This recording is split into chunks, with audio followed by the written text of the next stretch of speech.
नमस्कार, स्वागत है भारत मौसम विज्ञान विभाग के दैनिक मौसम चर्चा में। मैं असीम कुमार मित्रा। आइए सबसे पहले देखते हैं पिछले 24 घंटों के दौरान हमारी वेधशालाओं में जो वर्षा दर्ज की गई है वो क्या है। तो सबसे पहले हम आपको बता दें, भारी वर्षा पिछले 24 घंटों के दौरान आइसोलेटेड प्लेस में केरला और तमिलनाडु में दर्ज की गई है। साथ ही साथ अगर हम संख्यात्मक रूप से अगर हम देखें, तमिलनाडु के इरोड और तूतीकोडी में 11 सेंटीमीटर, तिरुप्पुर में 8 सेंटीमीटर और थेनी में 7 सेंटीमीटर दर्ज की गई है।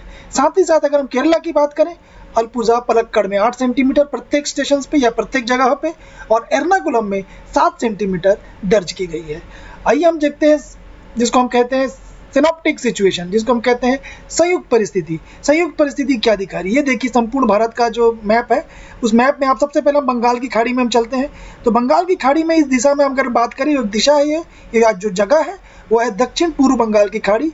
तो दक्षिण पूर्व बंगाल की खाड़ी के पास एक साइक्लोनिक सर्कुलेशन बना हुआ है जो सी से डिनोट किया गया या चिन्हित किया गया है, आप देख सकते हैं।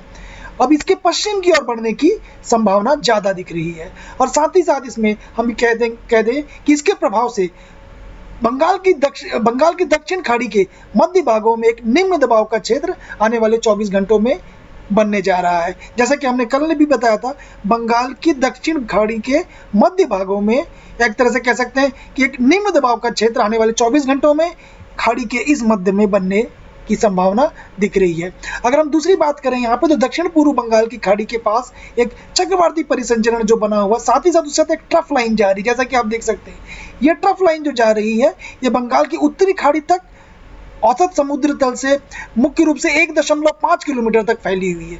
तो ये एक ट्रफ लाइन भी आप बंगाल की खाड़ी में आप देख सकते हैं। अगर हम दूसरे ट्रफ की बात करें, जैसा कि आप देख सकते हैं, दूसरा ट्रफ आपको केरला और कर्नाटक के तटीय भागों में दिख रहा है। तो इसको हम कहेंगे कि दक्षिण से पूर्व अरब सागर से और पूर्व मध्य तक ये जाने वाली एक ट्रफ रेखा है।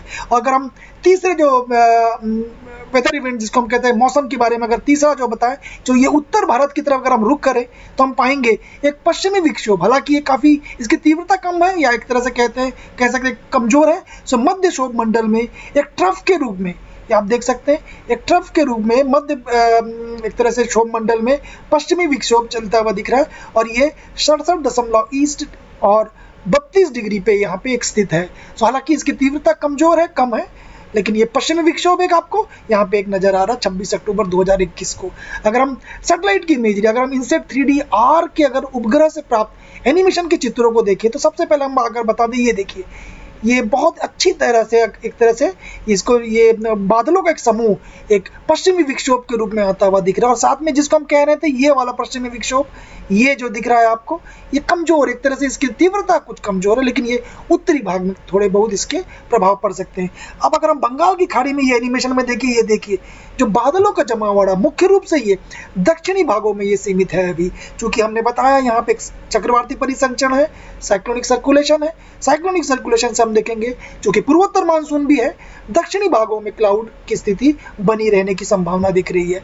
आइए हम मौसम की चेतावनी में देखें, तो जैसा कि आप चित्रों से देख सकते हैं, 26, 27, 28, 29, 30 हरे रंगों को ज्यादा दिखाया गया है। कहीं भी किसी भी तरह की रेन आपके मध्य पूर्व या एक तरह से पश्चिम या उत्तर दिशा में नहीं दिख रही, लेकिन दक्षिणी भागों में देखेंगे आप पांचों दिन तमिलनाडु, केरला के तटीय भाग, केरला में 26, 27, 28, 29 को देखेंगे तो ये आपके तेलंगाना, कोस्टल आंध्र प्रदेश, तमिलनाडु, केरला, माहे। साथ ही साथ अगर हम 30 की भी बात करें, 30 अक्टूबर की, तो स्थिति यथावत बनी है। थंडरस्टॉर्म, लाइटनिंग और साथ में छिटपुट से भारी वर्षा पांचों दिन के लिए दक्षिण प्रायद्वीप में देखने को मिल सकती है। मेरा आपसे अनुरोध है कि आप हमारे ऐप डाउनलोड करिए। कल एक बार फिर से हम आपके सामने उपस्थित रहेंगे, तब तक के लिए धन्यवाद।